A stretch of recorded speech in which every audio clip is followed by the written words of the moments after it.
Buenas tardes, somos el equipo número 5 y vamos a hablar de por qué las vegetaciones tienen riesgo trombótico en los siguientes apartados. Comencemos con la trombosis sobre las válvulas cardíacas. La trombosis de válvula cardíaca protésica es una complicación poco frecuente pero grave del procedimiento de reemplazo de válvula cardíaca. La complicación ocurre cuando un trombo o coágulo sanguíneo se adhiere a una válvula cardíaca protésica o cerca de ella. Esto puede obstruir el flujo sanguíneo o interferir con la función de la válvula.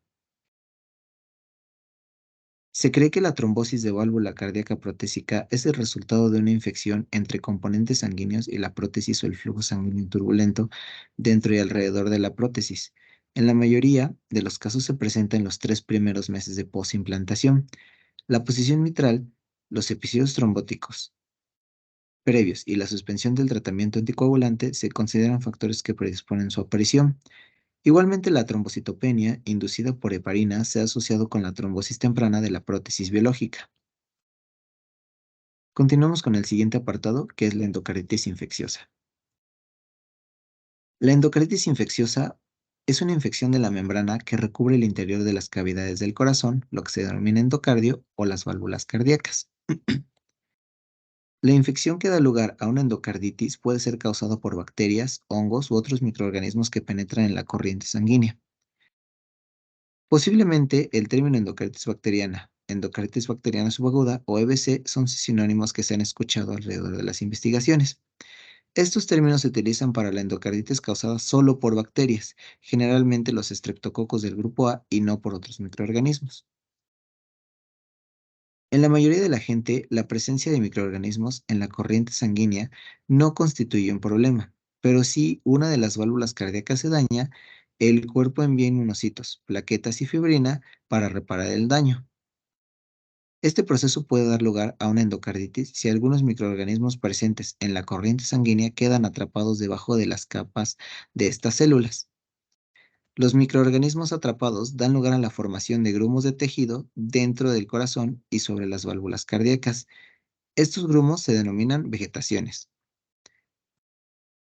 Estos patógenos poseen numerosos receptores de superficie que median su adherencia a las moléculas de la matriz, como puede ser el fibrinógeno, fibronectina y proteínas plaquetarias, presentes en el endotelio dañado.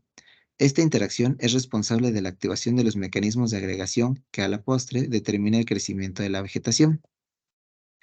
Las vegetaciones son peligrosas porque pueden desprenderse y penetrar en la corriente sanguínea. Este proceso se denomina embolización. Si el émbolo, el grumo que se desprende, es lo suficientemente grande, puede obstruir un vaso sanguíneo.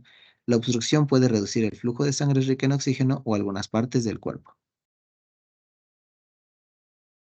Hablemos ahora de la endocarditis trombótica no bacteriana. La endocarditis trombótica no bacteriana, o por sus siglas ETNB, se caracteriza por la presencia de vegetaciones endocárdicas, constituidas por acumulaciones de plaquetas y fibrina, sin presencia de microorganismos que no suelen acompañar de reacción inflamatoria.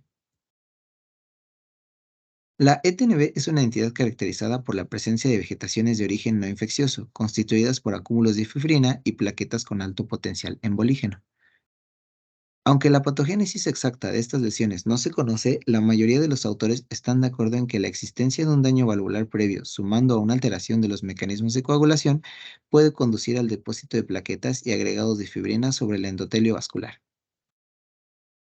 Por último, tenemos la endocarditis verrugosa estéril.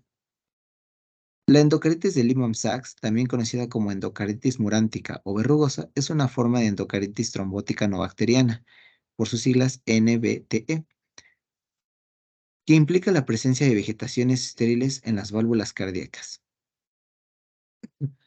Perdón, estas vegetaciones estériles pueden estar asociadas con malignidad, lupus eritematoso, sistémico o síndrome de anticuerpos antifosfolípidos y se encuentran con mayor frecuencia en las válvulas mitral y aórtica, aunque otras válvulas pueden estar involucradas.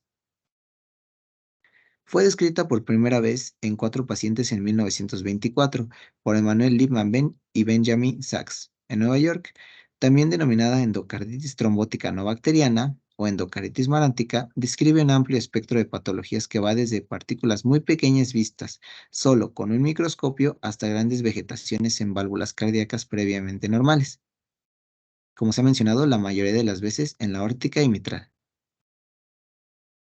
Este término describe vegetaciones en las válvulas cardíacas que son estériles y no muestran signos de infección.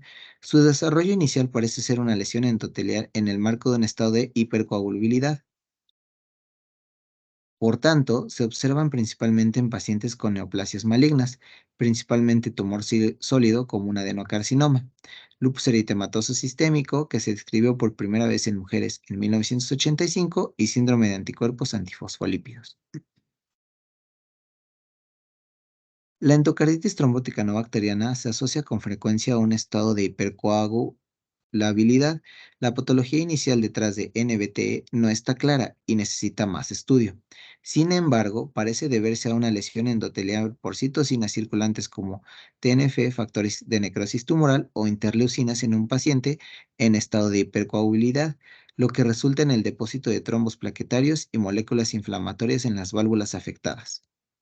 Si bien las vegetaciones consisten principalmente en inmunocomplejos, células mononucleares, fibrina y trombos plaquetarios.